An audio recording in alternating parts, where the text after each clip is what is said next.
You played Connaught on the weekend and lost, and I saw you speaking afterwards saying you had 28 players available to prepare for that game plus academy, and Connaught mentioned that they had 50. Just explain the significance and the impact that that has.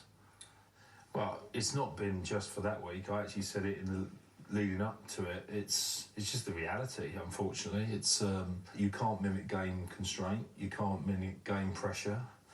You a little bit more eye on survive rather than thrive. And in elite professional sport, if you get those margins slightly wrong, then the game becomes a bit more of a shock. The problem, as it often does, relates to finances.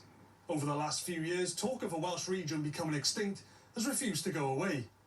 This year, budget cuts mean that the Welsh sides are the only teams in the URC operating on a self-imposed salary cap. It means squad sizes have shrunk, players have been offered reduced contracts, and some have decided to leave. With squads squeezed so tight, the influence of Wales's best players grows further. But Booth expects the likes of Jack Morgan and George North to miss at least a third of the Ospreys season. That's due to international commitment and the rest periods required afterwards.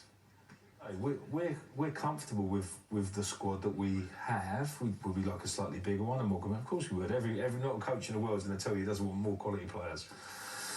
And there's no coincidence that the people that have the deepest squads often, finish the top in a league campaign. But the challenge when you've got squad depth is, either an ageing squad or a new squad or a less squad is your ability to go week in and week out, and that makes it really difficult.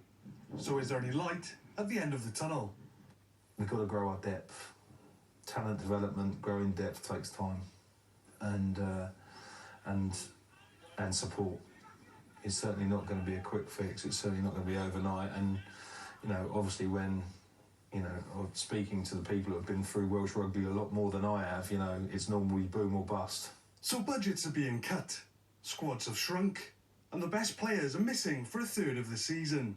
This is the backdrop against which the regions must try and compete this season. Matt Southcombe, ITV News, Neath.